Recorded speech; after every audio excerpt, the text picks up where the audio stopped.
Time to breach.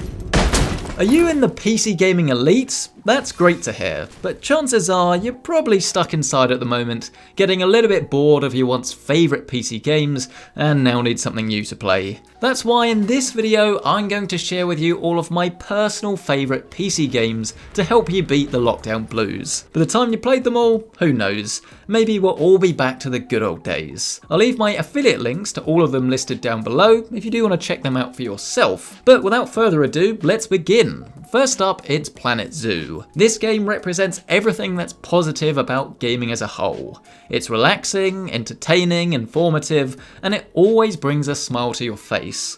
Frontier provided me with a code a couple of weeks ago, and it's been incredibly difficult to put down ever since. The concept is very straightforward. Design your own zoo, look after the animals, and make as much money as possible. The gameplay works remarkably well, it's very easy to just pick up and play, and it's actually very accessible for newbies and veterans alike. The level of attention to detail is what really blows my mind though. Quite how the animals can look so scarily real I will never know. And the sense of making these very realistic animals happy brings you a very strong sense of accomplishment. If you're after a feel-good game that will last you a few solid weeks, or just something that you could maybe introduce your partner to, then Planet Zoo is a strong one for you to check out and comes highly recommended. In at number 2, we have my personal favourite addiction, Civilization 6. If you've never given it a try, then now is certainly the time to do so, as this is the ultimate time hole. And I mean that in a very positive way. You can think of Civilization as a PC-powered board game,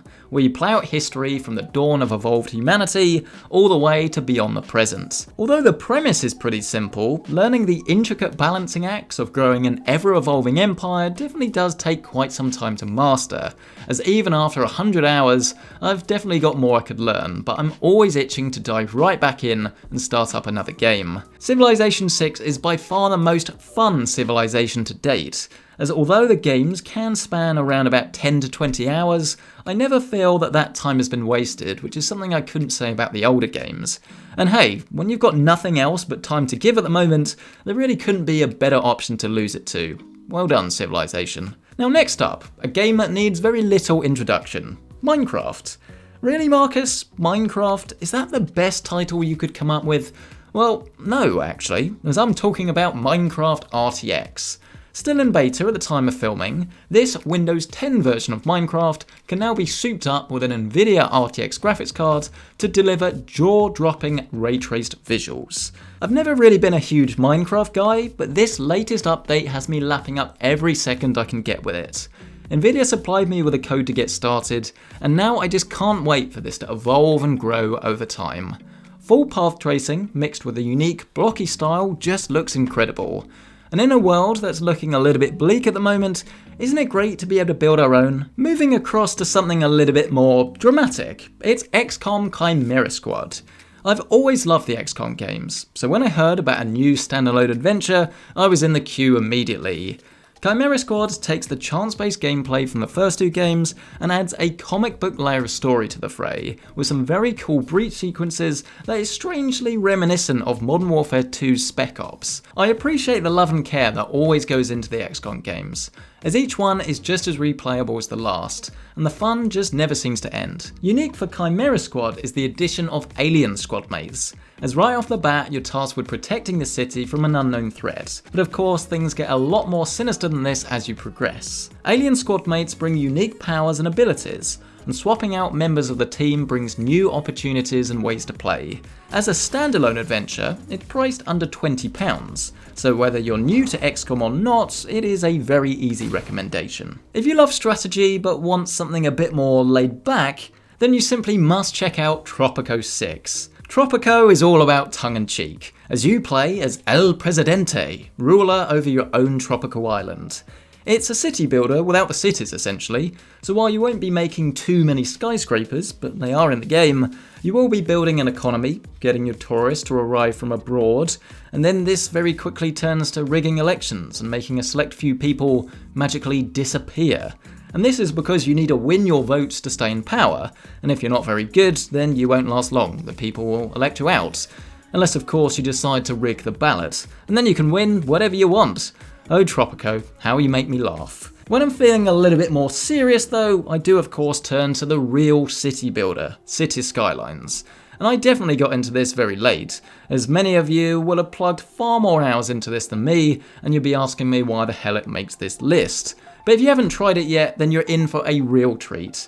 I've been playing SimCity pretty much all of my life, but Skylines takes this to a whole new level. Quite literally, it's a city builder. Constructing a huge city takes no time at all, but refining it, easing out all of those kinks, and getting it to look pretty is no mean feat.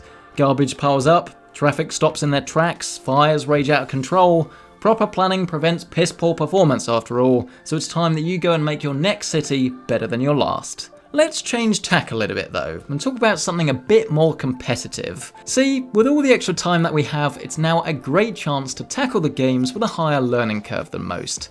And nothing screams this more than the MOBA titles. Dota and Smite are both free to play, and while they're nothing new, they're still my go-to titles for some serious MOBA action. Smite lets you play as a god from mythology, with both classic MOBA game modes, as well as some more laid-back arcadey type stuff. And I've been playing this game for years and years and years, before I actually started this channel in fact, and the community is still going strong today. You're not going to have trouble finding a game, and there's continuous updates, feature releases, balancing patches, so you probably won't even realise that you were late to the party. It's almost time to go, but before we do, I have to mention it, Call of Duty Warzone. Now this is the game that my cameraman has gotten very upset with me recently for my lack of respect for it, but I just can't understand the gulag, it makes no sense to me. If you die, why do you get to come back in a weird gunfight? It's got nothing to do with the game, it is not Battle Royale, it upsets me.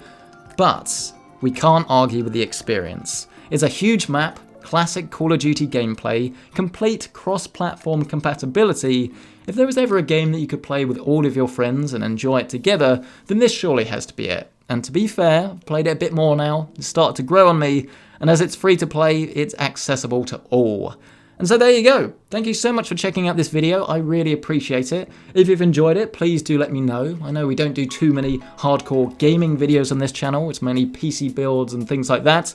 So if you want to see that, get subscribed. And if you want to see more gaming videos, subscribe and let me know down in the comment section below. Thank you so much for watching, smash that like button if you've enjoyed it, it really does help out. And I'll see you in the next one.